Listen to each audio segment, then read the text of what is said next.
Dear students, today we are going to know the challenges which the nation was facing. At the time of partition, it was felt that path from here on is not easy. There were a lot of problems and lot to be achieved, but all the political leaders of this country had almost agreed upon two goals, two principles, that we shall run our country through democratic government. This was the principle which was accepted by one and all. So, on the basis of this, constitution was framed, on the basis of which all other future actions were taken. And the second thing on which almost there was agreement was that government will be run for the good of all. It will not discriminate anybody on any basis. So, these two principles, that country will be run through democratic government, democracy will be observed in this country, and government will be for the good of all. It will not discriminate on any basis. So, these two goals were agreed upon, and on the basis of this we started our journey. Now, let us look at the conditions at the time of partition. There was unrest and violence all around. Yes, lakhs and lakhs of people were uprooted, they were displaced, they had to move from this side to that side or from that side to this side. There was a problem for them, they had no residence, there was nothing to earn, there were no livelihood with them. So, government was facing this problem, and this was the condition through which we were to go ahead. Then Hindu-Muslim hatred was being fanned out. Although India, which is Bharat, had adopted secularism, we were very clear that in India there will be no discrimination on the basis of religion, but on the other side of this country, Pakistan, Islam was the official religion. So, it was very difficult for the people on this side to adjust with those conditions, but this condition was there, and leader like Mahatma Gandhi, which were for non-violence, for secularism, for peace, they were very disturbed and they worked a lot, they worked very hard to establish peace in this country. Then the problem was that displaced persons were to be located somewhere, to be placed somewhere. As they were displaced, they had no particular place to go. So, it was the condition of that time that there was no discipline in the movement of the people.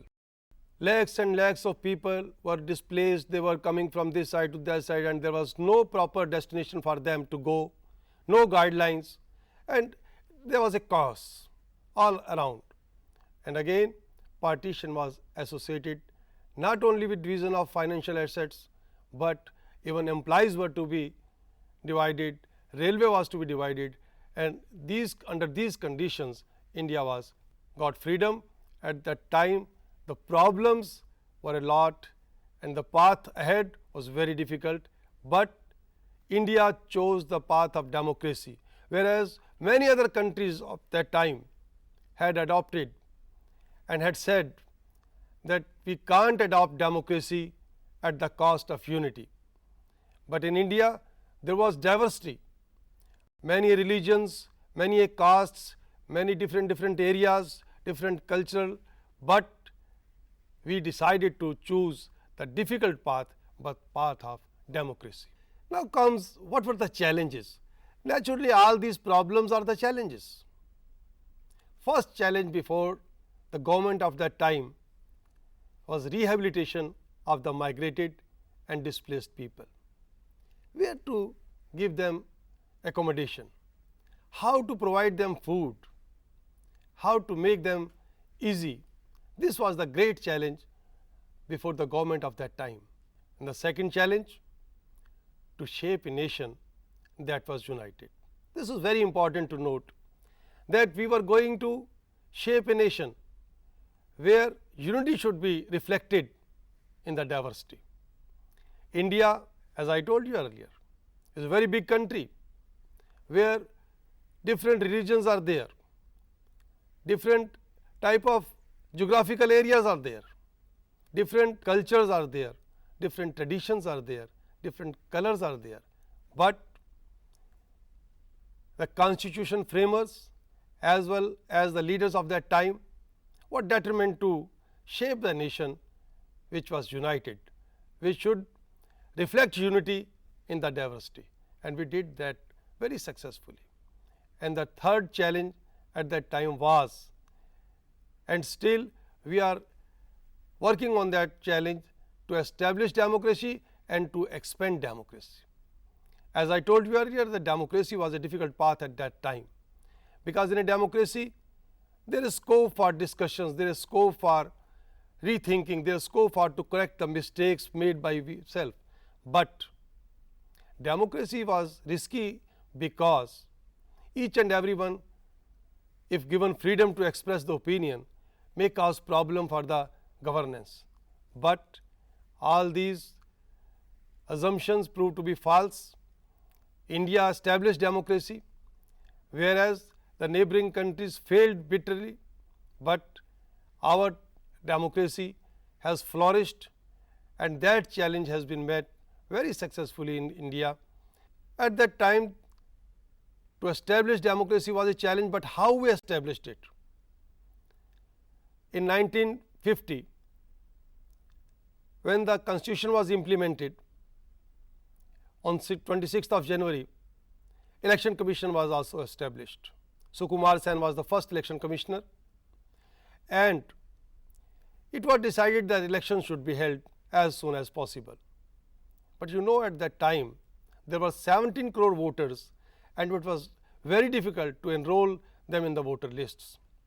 It took a long time, near about 1 year, and we could hold the elections only in October 1951, which were completed in 1952, and everybody, every observer at that time from the foreign countries as well as from UN felt that the elections were free and fair.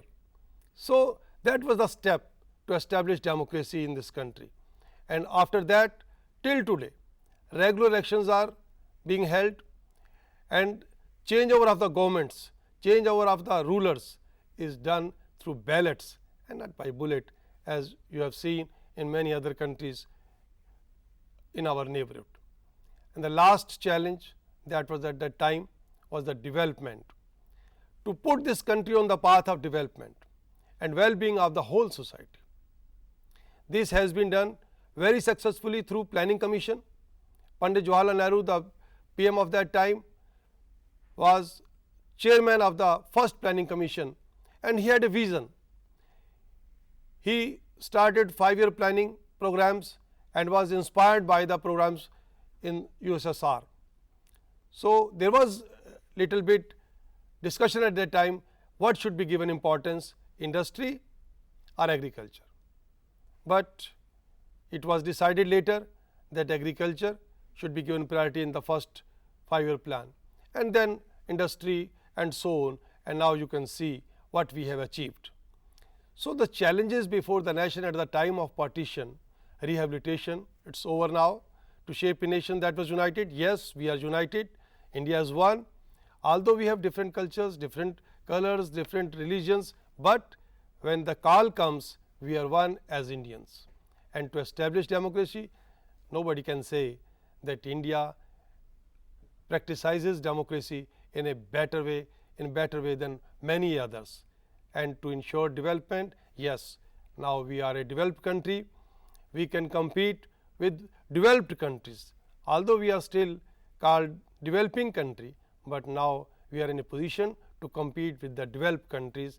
India has proved to be a prosperous and democratic developed country after the partition, and now we are standing on our own feet, we are a sovereign country and we are proud of it.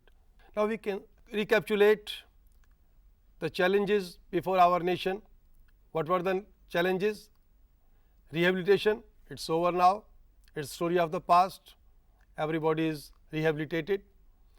To shape a nation that was united, yes, we are one, we are Indians. Although we have got different cultures, different religion, different section of society, different colors and castes, but as a country we are one, and all other countries know that India is united and united as ever it had been. To establish democracy, yes, democracy has been established in this country. It's deep rooted democracy in India, and we are practicing it better than in any other country. And the fourth challenge, that was of development and well-being of the whole society. In context to development, it can be said that India is now not a developing country, but has become a developed country. We are competing with other developed countries, and well-being of the whole society has been ensured. So, dear students, the challenge before the nation at the time of partitions, and that partition, I may tell you, was only because of the two theory nation propounded by M. A. Jinnah. But whatever had been done, that is the story of the past. Challenges have been overcome, and now as a strong nation we are on the path of development, and each and everybody should contribute for the development of this country, for the well-being of the whole society. So, thank you very much.